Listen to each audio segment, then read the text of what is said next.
कहानी की शुरुआत होती है डायबॉलिक नाम के एक शातिर चोर से, जो रातों रात एक बिल्डिंग में घुसने की कोशिश कर रहा था। ये बिल्डिंग थी आर्मिन नाम की एक ज्वेलरी कंपनी की, जिसके अंदर इस देश के सबसे कीमती ताज को रखा गया था। अब यहाँ डायबॉलिक का काम काफी आसान हो गया, क्योंकि इस ताज की हिफाजत के लिए सिर्फ एक सिक्योरिटी गार्ड को रखा गया था और बाकी के गार्ड्स बड़े आराम से ताश की बाजी खेल रहे थे। अब बिल्डिंग में एंटर होते ही डायबॉलिक ने इकलौते गार्ड को मार डाला और फौरन उस कमरे में पहुंचा जहां उस बेशकीमती ताज को रखा गया था। लेकिन कमरे में एंटर होते ही वहां का सिक्योरिटी अलार्म बजने लगा, जिसके चलते बाकी के गार्ड्स भी अलर्ट हो गए। अब अलार्म सुनते ही बाकी गार्ड्स उस कमरे तक पहुंचे जहां इन्हें कमरे का दरवाजा खोलने में परेशानी हो रही थी, क्योंकि डायबॉलिक ने दरवाजे के चाबी वाले छेद को अंदर से ब्लॉक कर दिया था। ये देखकर गार्ड्स ने उस दरवाजे को बम से उड़ाने का फैसला किया, लेकिन जब तक वो लोग अंदर पहुंचे तब तक डायबॉलिक ने वो ताज चुरा लिया था और अपने पैराग्लाइडर पर उड़कर वहां से भाग चुका था।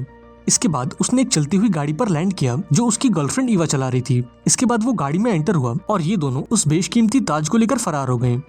अब अगली शाम आर्मिन कंपनी ने एक ज्वेलरी शो को ऑर्गेनाइज किया ताकि वो अपने बेशकीमती गहने दुनिया को दिखा सके। इन गहनों के प्रचार के लिए 5 सुपर मॉडल्स को हायर किया गया, जिन्होंने आर्मिन कंपनी के बेशकीमती गहने पहनकर एक शानदार डांस परफॉर्म किया। ये गहने दिखने में इतने खूबसूरत थे कि हॉल में बैठे हर एक इंसान के मन में इन्हें खरीदने की तमन्ना सी जाग उठी। डांस के दौरान हॉल के चारों ओर ढेर सारे पुलिस वालों को तैनात किया गया ताकि डायबॉलिक दोबारा से इनके गहनों को चुरा न ले। लेकिन अभी ये डांस खत्म होता उससे पहले पूरे हॉल की लाइट्स अचानक से गायब हो गईं। ये देखकर एक गार्ड ने उन सभी डांसर्स को एक सेफ कमरे में चलने को कहा ताकि अंधेरे का फायदा उठाकर कोई इन गहनों को चुरा न सके। इसके बाद इन सभी को एक सेफ कमरे में लाया गया, जो कि असल में एक ट्रक का पिछला हिस्सा था। यहाँ इस ऑफिसर ने लड़कियों को ट्रक के अंदर डाला और इस ट्रक को चलाकर वहाँ से ले गया। अब यहाँ ये खुलासा होता है कि असल में ये ऑफिसर कोई और नहीं बल्कि वो शातिर चोर डायबॉलिक था, जो एक पुलिस वाले का मास्क लगाकर बिल्डिंग में घुस आया था। इसके बाद डायबॉलिक ने लड़कियों से वो बेशकीमती गहने उतरवा लिए और उन्हें एक सुनसान सड़क पर अकेला छोड़कर चला गया। इसके बाद ये चारों लड़कियां पास के एक रेस्टोरेंट में गईं ताकि वहाँ इन्हें कोई मदद मिल सके। अब रेस्टोरेंट में घुसते ही एक लड़का इन लड़कियों के पास आकर इन्हें छेड़ने लगा, पर तभी अचानक से इस लड़की ने उसका हाथ मोड़कर उसे उसकी औकात दिखा दी। दरअसल ये लड़कियां कोई मामूली डांसर्स नहीं बल्कि अंडरकवर एजेंट्स थीं, जिन्हें डायबॉलिक को पकड़ने का काम सौंपा गया था। यहाँ लड़कियों की लीडर, जिसका नाम एजेंट बुरॉव था, उसने रेस्टोरेंट के फोन से ऑफिसर जिंको को कॉल किया और उसे पूरी बात बताई। जिंको वही ऑफिसर था जिसने अपनी आधी जिंदगी डायबॉलिक को पकड़ने की कोशिश में बिता दी। यहाँ बुरॉव ने बताया कि उनका प्लान काम कर चुका है और डायबॉलिक उनके जाल में फंस चुका है। दरअसल ये लोग जानते थे कि डायबॉलिक उन गहनों को चुराने जरूर आएगा और इसलिए इन्होंने उन गहनों में जीपीएस ट्रैकर को फिट कर दिया था ताकि वो डायबॉलिक की लोकेशन को ट्रेस करके उसके खुफिया अड्डे तक पहुंच सके और उसका सारा माल जब्त करके उसे गिरफ्तार कर सके। अब इस बात से अनजान ईवा और डायबॉलिक अपने खुफिया अड्डे पर पहुंचे, जो कि एक बड़े से पहाड़ के अंदर बना हुआ था। अंदर आकर इन्होंने अपने चोरी का सारा माल बाहर निकाला और अपनी इस जीत को सेलिब्रेट किया। अब इस चोरी के बाद इन दोनों के पास काफी पैसे हो गए थे, जिससे ये अपनी बाकी की जिंदगी बड़े ही आराम से गुजार सकते थे। यहाँ ईवा ने डायबॉलिक से कहा कि हमें कुछ दिनों के लिए कहीं बाहर घूमने जाना चाहिए, लेकिन डायबॉलिक ने इसके लिए मना कर दिया और ईवा को अपनी अगली चोरी का प्लान बताने लगा। इधर जिंको अपनी टीम के साथ डायबॉलिक की तलाश में निकला और जीपीएस लोकेशन को फॉलो करते हुए वो इस खुफिया अड्डे तक पहुंच गया। लेकिन सामने एक बड़ी सी चट्टान को देखकर ये सभी काफी कंफ्यूज हो गए, क्योंकि जीपीएस का सिग्नल तो चट्टान के अंदर से आ रहा था।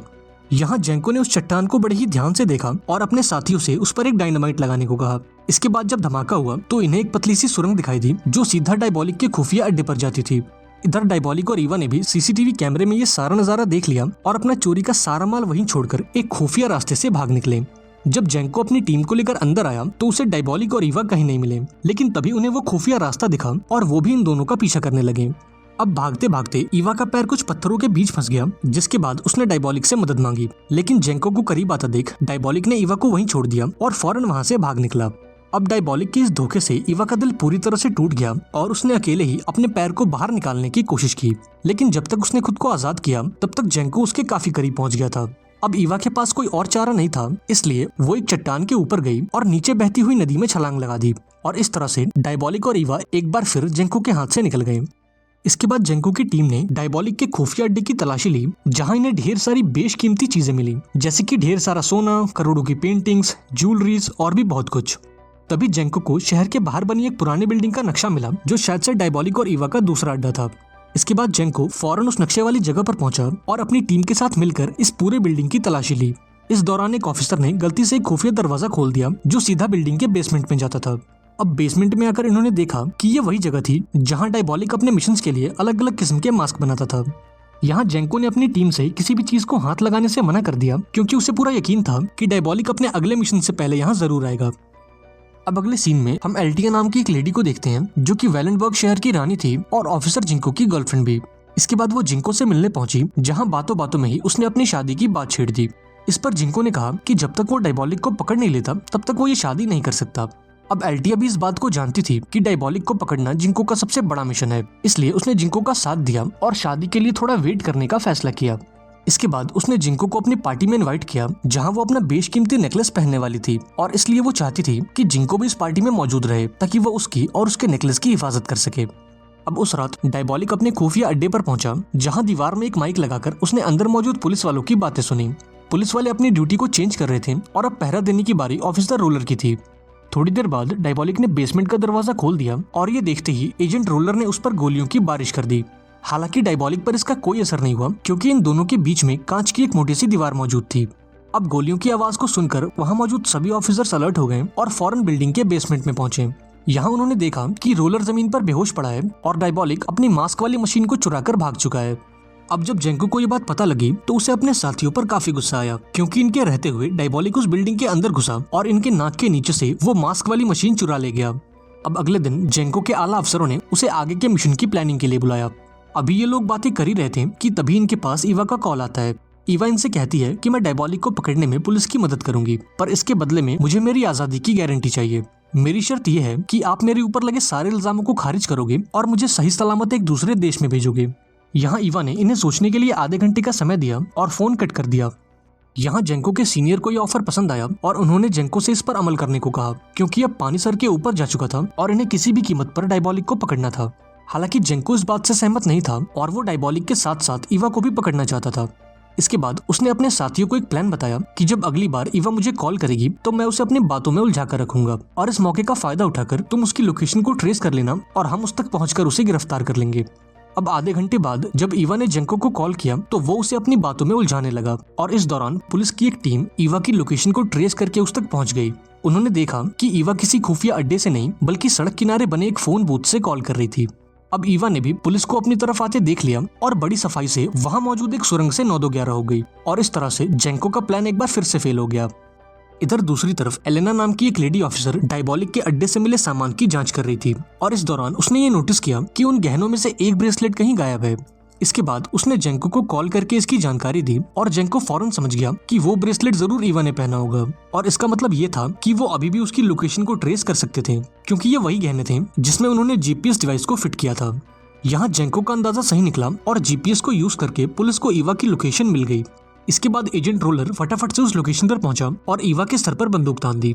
रोलर अपनी गलतियों को सुधारना चाहता था, क्योंकि पिछली बार डायबॉलिक ने इसे बेहोश करके वो मास्क वाली मशीन चुरा ली थी, लेकिन अभी वो कुछ करता उससे पहले ईवा ने उस पर हमला करके उसकी बंदूक छीन ली और पुलिस की गाड़ी चुराकर भाग गई। जब जेंको लोकेशन पर पहुंचा तो उसने रोलर को जमीन पर गिरा हुआ पाया और तो और इस मंदबुद्धि ने ईवा के हाथ से वो ब्रेसलेट भी निकाल लिया था। इसके बाद पुलिस डिपार्टमेंट ने रोलर को फील्ड मिशन पर जाने से मना कर दिया और अब उसे एजेंट एलेना के साथ मिलकर चोरी के माल की जांच करनी थी। इधर जेंको के आला अफसरों ने उसे ऑर्डर्स ना मानने के लिए काफी डांट लगाई और उसे आखिरी वार्निंग दी कि अगर उसने ऑर्डर्स का उल्लंघन किया तो उसे इस केस से हटा दिया जाएगा। अब जेंको के पास कोई और चारा नहीं था, इसलिए उसने ईवा के साथ मिलकर डायबॉलिक को पकड़ने का फैसला किया। इसके बाद उसने अखबार के जरिए ईवा के लिए एक सीक्रेट मैसेज भिजवाया, जिसे पढ़कर ईवा ने उसे कॉल किया और इन दोनों ने शाम को मिलने का प्लान बनाया।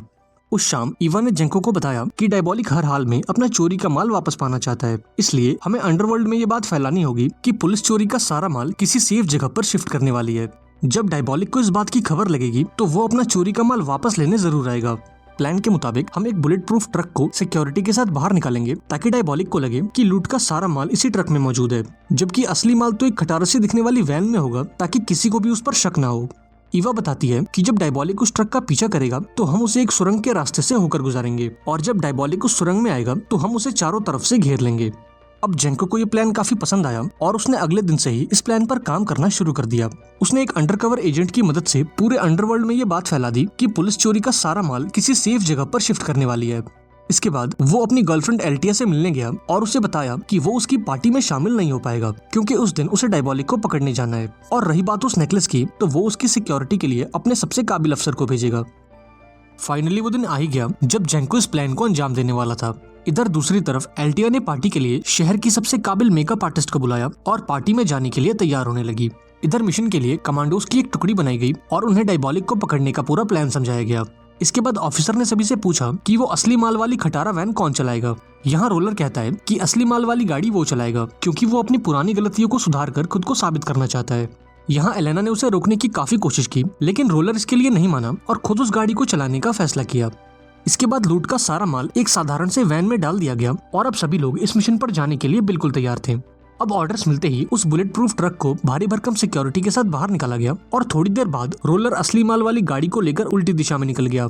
इधर जैसे ही पुलिस की गाड़ियां सुरंग में पहुंची तो किसी ने जानबूझकर उसके एग्जिट को ब्लॉक कर दिया।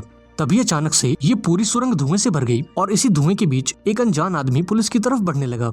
ये देखते ही सभी पुलिस वालों ने अपनी बंदूक निकाल ली, लेकिन जब उन्होंने पास जाकर देखा तो ये कोई आदमी नहीं बल्कि एक मोम का पुतला था। इधर पार्टी में जब एल्टिया अपने उस नेकलेस को पहनने गई तो उसे उसका नेकलेस कहीं नहीं मिला, जिसका मतलब ये था कि उसकी ये बेशकीमती अमानत चोरी हो चुकी है। इसके बाद हम रोलर को देखते हैं जो हाईवे से रास्ता बदलकर जंगल के एक सुनसान सड़क पर जाने लगा। थोड़ी देर बाद वो अपनी गाड़ी से बाहर आया जहां उसकी मुलाकात ईवा से हुई और अब ये खुलासा हुआ कि ईवा ने एल्टिया की मेकअप आर्टिस्ट का भेष बदलकर उसका वो बेशकीमती नेकलेस चुरा लिया था। इसके बाद रोलर ने भी अपने चेहरे से मास्क हटाया जो असल में रोलर नहीं बल्कि वो शातिर चोर डायबॉलिक था। अब हमें फ्लैशबैक में बताया जाता है कि ये सब डायबॉलिक का एक प्लान था ताकि वो पुलिस को बेवकूफ बना सके। उस दिन भागते वक्त उसने जानबूझकर ईवा को पीछे छोड़ दिया ताकि जेंको को ऐसा लगे कि उसने ईवा को धोखा दे दिया है और वो उसकी कई बातों पर यकीन कर ले। उधर जब ईवा पानी में कूदी तो वो एक खुफिया रास्ते से होकर बच निकली।